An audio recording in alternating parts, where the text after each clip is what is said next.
Hello everyone, I'm Terry Duke, and welcome to my channel. About 3 years ago, I made an in-depth guide of one of my favorite mods from Ultimate Warband called Perisno.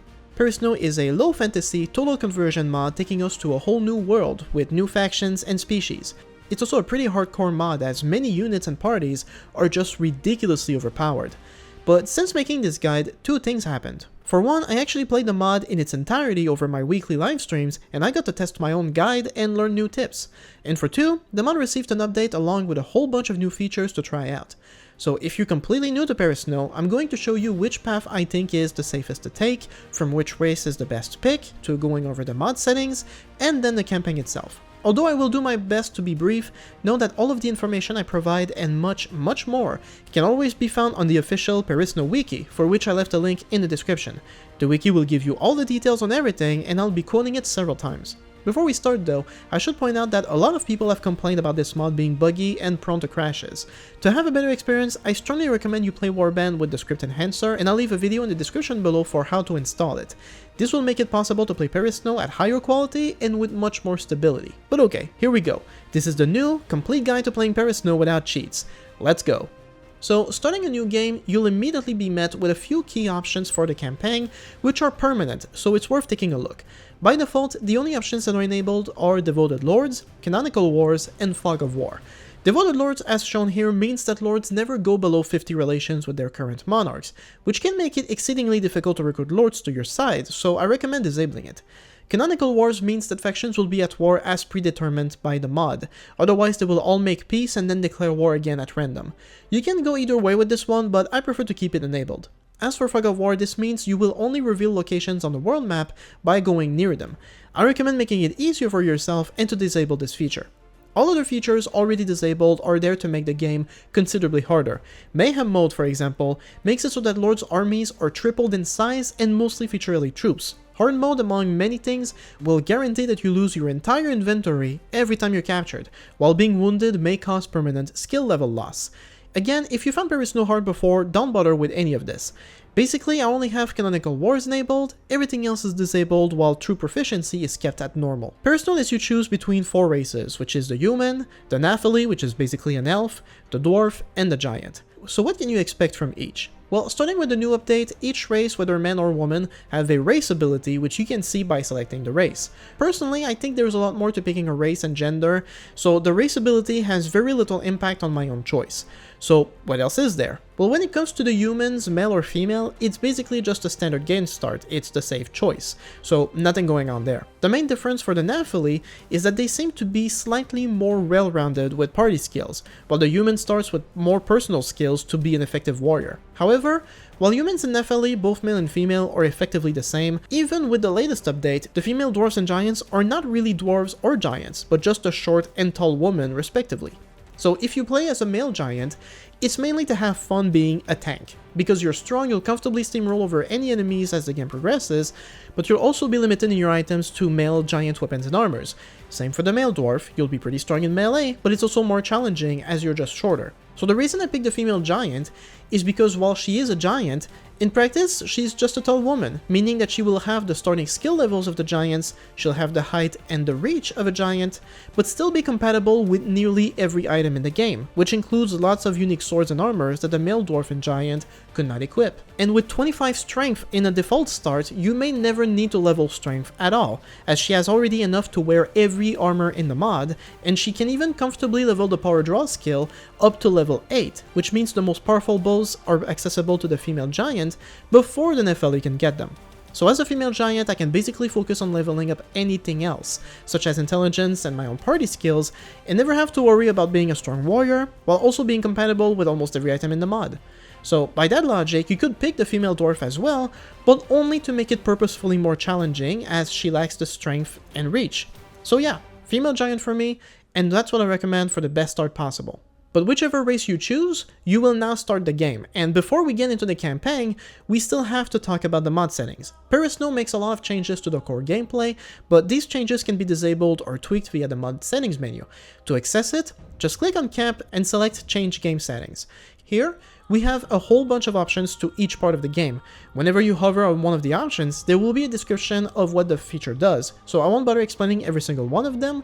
Instead, I want to draw your attention to just a few key settings. Under the battle options, reassign soldiers to appropriate categories is a good one. It means that cavalry without horses and archers without arrows will be reassigned to infantry, which makes sense. You can also change the amount of reinforcement waves. The higher you make it, the more likely you will fight every single battle in a single round, which is one of the things I like the most about battles in Perisno.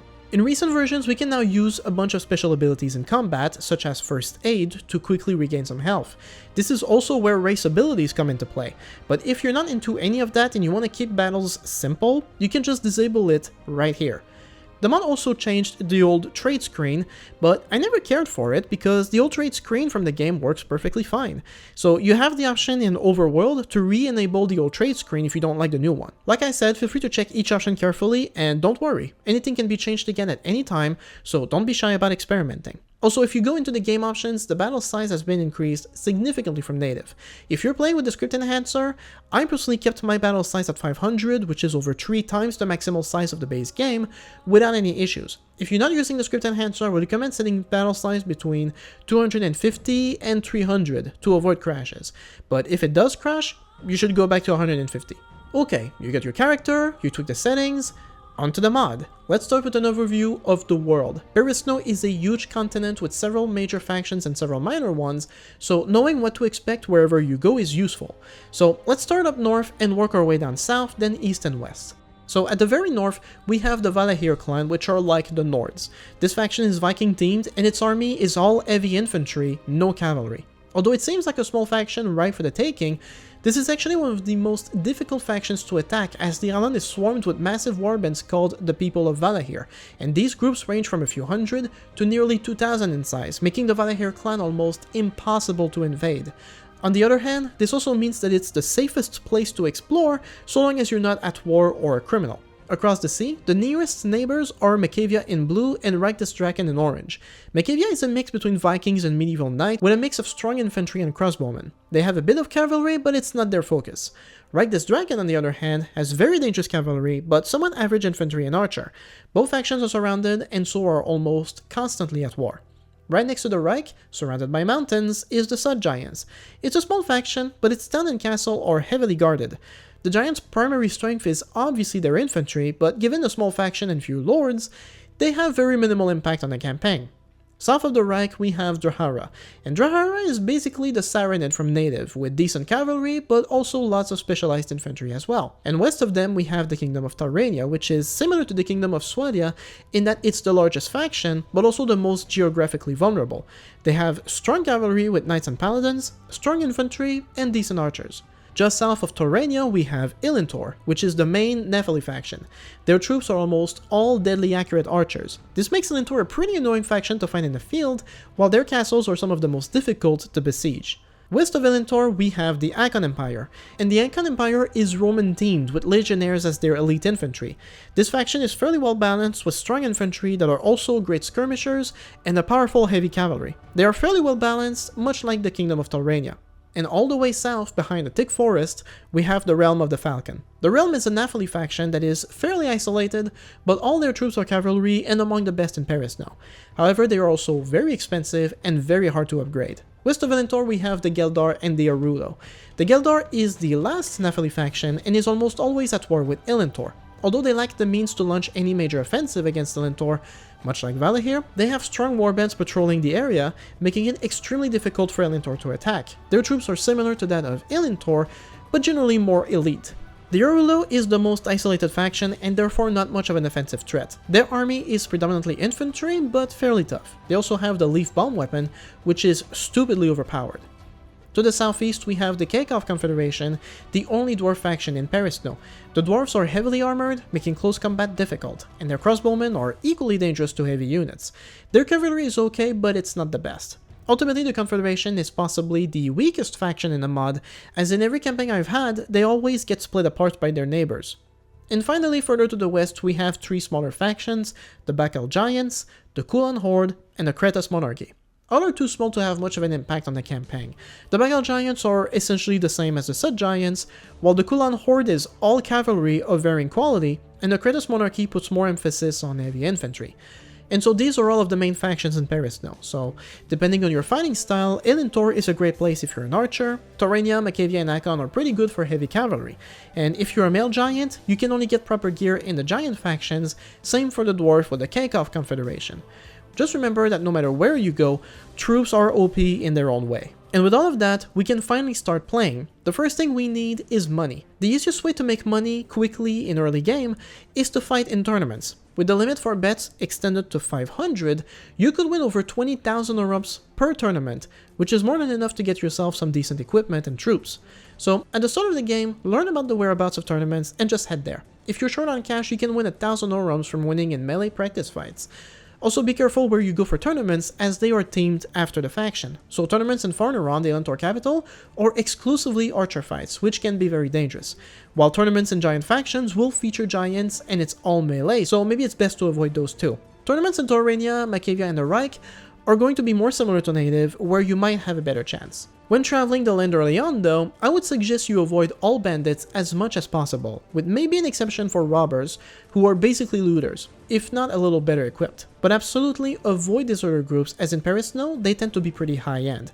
Assuming you have a horse, groups that are beatable include Sandwalkers in Drahara, Snowcrawlers in Macavia and the Reich, and maybe if you're feeling lucky, Dovoli Raiders in that same area. Outlaw groups to avoid at all costs early on include escaped prisoners, outlawed criminals, wolf knights, eagle knights, Grazil worshippers, holy crusaders, divine eightlings, the Ankars, and any other that I'm forgetting to mention. The most dangerous areas in Perisno are definitely from the Reich to Elintor, while the safest is the Valahir clan, as I've said before. I also suggest not bothering with bandit lairs, as with the latest updates they predominantly host higher tier bandits, which often make the assault extremely difficult. You can try, but I would not recommend getting a quest for it, as you will likely fail. When it comes to forming up your own warband, you have options. You can either get low tier troops for cheap and train them, or buy high-end mercenaries in taverns. The mercenaries are very expensive, but just having a handful of them can save you should you come across more powerful warbands like Grazil worshippers. If you do decide to get low tier troops like peasants, basically avoid every battle as much as possible because your troops will just get whooped. Instead, make sure you or one of your companions have higher trader points to passively upgrade your troops as you travel. Another good way in a mod like Perisno for getting plenty of troops for free, although it's more random, is by beating bandit groups that hold a lot of prisoners. Because the world is crawling with bandits, caravans, and faction patrols that beat each other up constantly, after a while it's not uncommon in Perisno to come across small bandit parties with a lot of prisoners. So beating these small parties will give you the opportunity to recruit most of their prisoners, which can be transferred to your own party for free. Whether freed prisoners can join your party or not depends on your relation with the unit's faction. For example, if you have negative relations with the Grazil worshippers, then you won't be able to recruit them. But they will be available as prisoners, which you can still ransom in taverns for a good price. In addition to tournaments and the loot from some battles, this is another good source of income, as every tavern has a ransom broker at all times. As you build up your warband, earn money in tournaments and odd jobs from lords, you should also start recruiting companions, which are also found in taverns. A lot of them are pretty expensive, but they're also pretty OP, coming with their own gear and already providing a lot of party skills, such as healing and looting. Shijin, the samurai one, will join you for free as soon as you see him, and he's a pretty good tactician, so don't hesitate to just hire him. The next step after that would be to become a vassal, and you don't actually need any battle experience to become worthy of vassalage. The renown from winning a few tournaments alone can give you that opportunity. As to which faction to join, it depends on your end game here. For me, I always intend to become a ruler later on, so I don't really believe in supporting any given faction over others. The goal right now is to just secure some passive income from owning a fief, and getting the opportunity to fight in a few wars, all the while leveling up, improving your warband, and completing unique quests, which I'll get to in a moment. If you're looking for a village that will likely never get raided, the Valahir clan is the safest choice. However, if they're not at war with either the Reich or Macavia, they don't do much war at all, so I'd recommend either Elintor or the Reich, who will fight a lot of wars but are never fully surrounded. Wherever you end up, make sure to help your village with several tasks. This will not only improve the prosperity of the village, which means more income for you, but increasing relations ensures they will offer more better recruits when you need them. And having good relations also means you can raise taxes. Another good source of income at this point is from buying land in towns. So when you visit a town, you have the option to visit the landowners, and by buying some acres in a town, you'll get passive income every week. The only problem with this is you don't get the money until you actually show up in the town to cash out yourself. However, if you do have a village, Perisno is the diplomacy mod, so you'll have a chamberlain in your village to handle finances, and when you go to him, you can ask to cash out on all of your funds, and he will automatically give you all the money that is accumulating in different towns. I would say given how ridiculously expensive parties get, the better your troops get, buying land becomes a must as you progress through the game. So by now, you have a decent warband, and you're a lord with passive income. What's the next step? Well, to just keep improving yourself and your warband by fighting in even higher stakes battles. For that, you can now follow the marshal of your faction on campaigns for some epic wars. This will improve your warband massively, and the renown you get will allow for more soldiers in it. Groups of bandits won't be so dangerous anymore, so feel free to tackle some of them too. Here I have a quick graph for you for what groups to attack and avoid based on the state of your party. The groups in the last category should only be attacked if virtually all the soldiers in your warband are at higher tiers. But the main objective at this phase is to start the unique quests. If you want to learn more, go to the wiki page where all unique quests with rewards and walkthroughs are explained. But a lot of these quests involve fighting huge, powerful armies, so you need to prepare your warband for that. But in the end, the money, renown, and of course the items you get from these quests can only benefit you. For instance, the Kingslayer sword is possibly one of the strongest swords in the game, while the Aegis shield is the best shield in the entire mod. Another good tip for making lots of money that at this point in the game becomes very profitable is to run your own caravans. The way this works is that you go to any tavern and ask the innkeeper to do a caravan run. For an average of 15,000 orums, you can buy a bunch of goods and turn your warband into a caravan.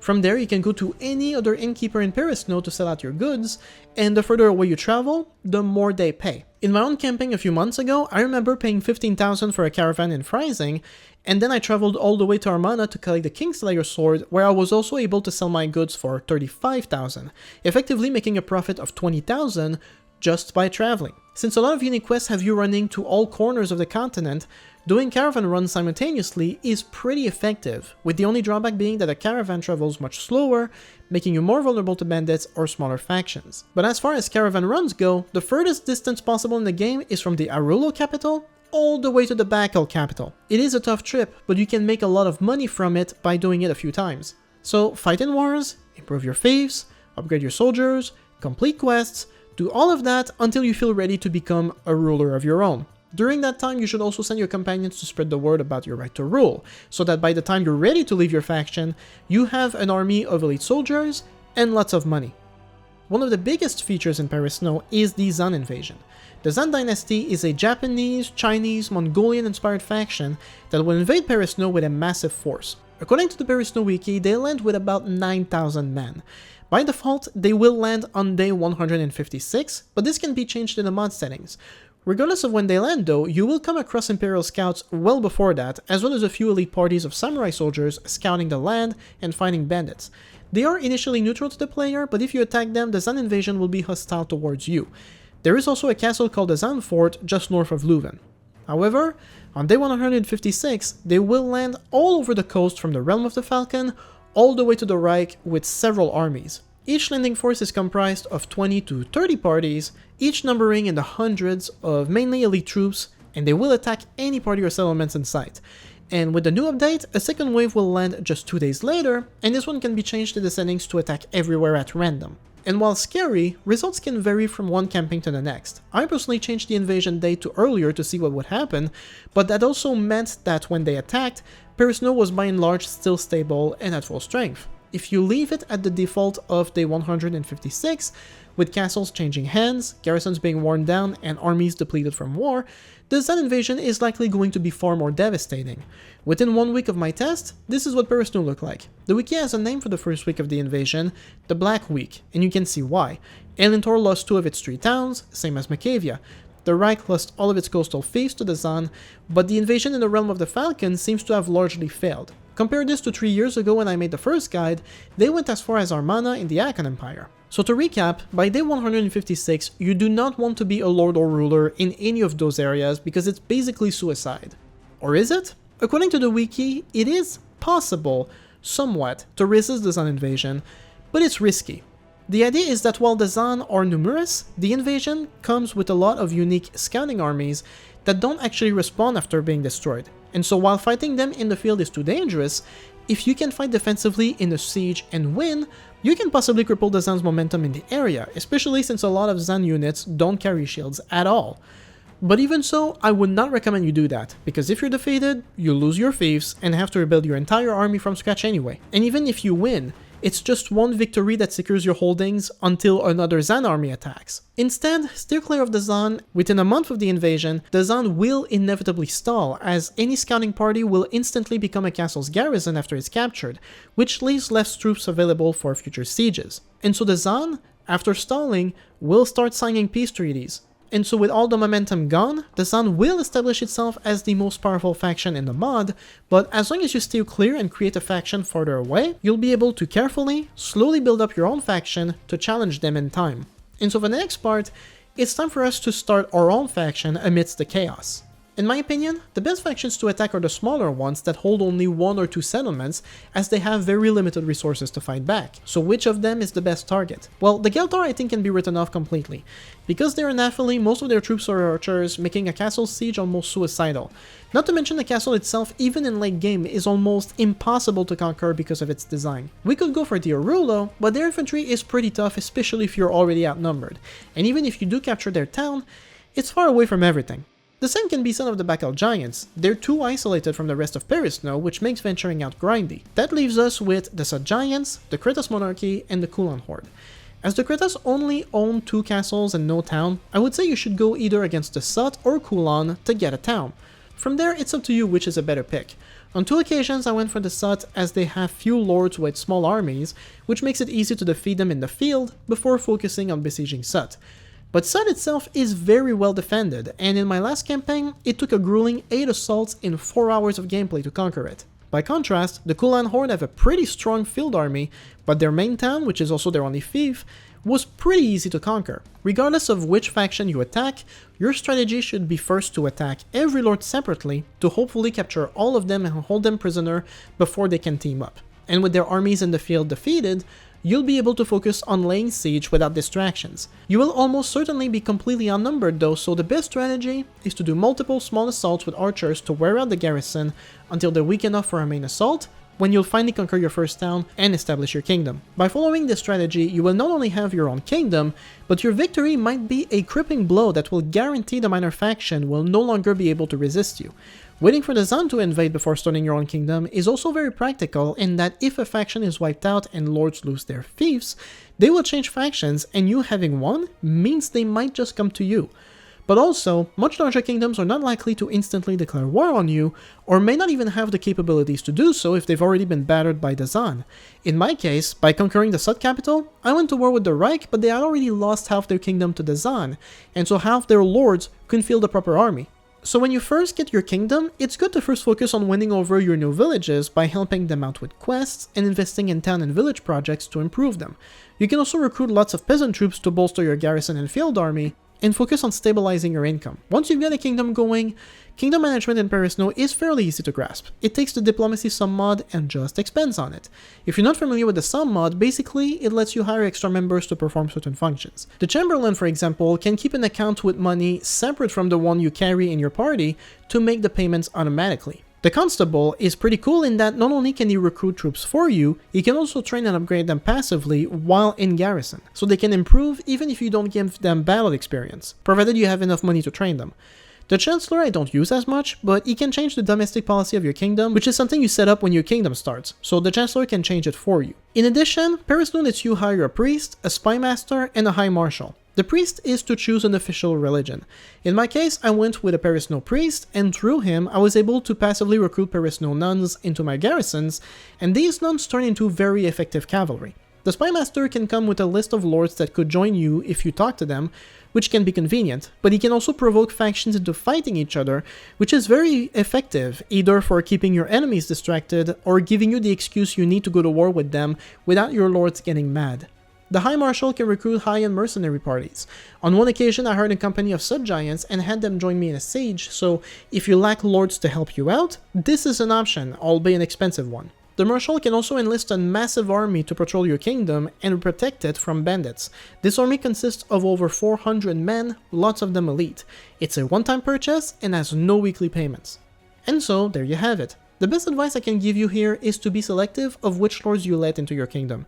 If you click on them, you can find their main character trait, and upstanding and good-natured are the best ones you can get. Assuming you're honorable in your playthrough, you will automatically gain high relations with all of them, and they typically don't bigger amongst themselves or get jealous when you give other lords fiefs, as long as they have at least one themselves. In my last campaign, surrounding myself exclusively with good lords meant not one of them had negative relations with me. They all always joined me on campaigns, to the point that I had a massive army that comfortably rolled over all of Perisno, including the Zann. And that's about it for today. Hopefully with this guide I've given you some good pointers for where to start, what to look out for, and how to make the most out of this amazing mod.